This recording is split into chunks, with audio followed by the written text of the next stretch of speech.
la question de Vincent. Amine Gouiri à 21 millions d'euros, est-ce que c'est pas un peu trop? Deux manières de répondre à la question ici. Malheureusement, on ne pourra pas avoir d'image avec la Ligue 1.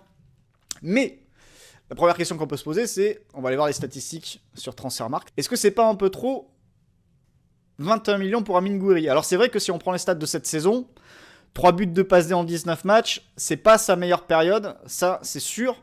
Et même la saison dernière, on était loin de la meilleure saison en carrière d'Amine Gouiri, puisque si je vais chercher les données de performance détaillées du bonhomme sur Transfermarkt, on est compte que l'an dernier, 7 buts, 3 passes, c'est 2 fois moins quasiment que la saison d'avant, 15 buts, 4 passes, 21-22, 10 buts, 9 passes avec Nice, et 12 buts, 7 passes avec Nice. Donc c'est quelqu'un qui est quasiment décisif quand même 20 fois par saison entre 2020 et 2023, et qui a baissé de niveau a priori l'année dernière, puisqu'on tombe à 7-3.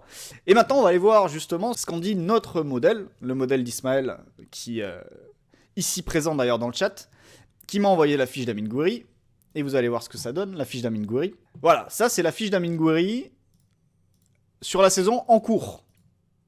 Et vous notez qu'il y a en effet une baisse de niveau. Une baisse de niveau par rapport aux saisons précédentes. Mais sur les saisons précédentes, depuis qu'il a débuté, c'est quelqu'un qui avait toujours été vu comme un joueur niveau Première Ligue par rapport à son apport dans le jeu et ainsi de suite par le modèle.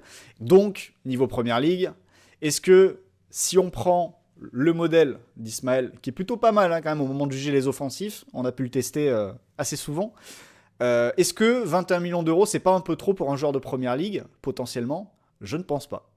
Maintenant, on verra comment ça se passe à Marseille. Nouvel environnement, est-ce qu'un joueur qui ne s'est pas épanoui complètement, ou qui n'a pas donné l'impression en tout cas d'exploser, d'élever son niveau à Rennes ou à Nice, est capable de franchir un palier, d'exploser dans un environnement très différent, un environnement à haute pression comme celui de Marseille?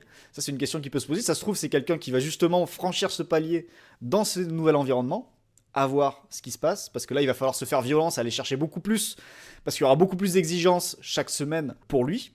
Donc voilà la question. Si on en croit le modèle, c'est peut-être une affaire qu'a fait Marseille, c'est-à-dire peut-être que Marseille a recruté Gouiri au moment où il était à son plus bas niveau, et maintenant il va réussir à pouvoir le remonter.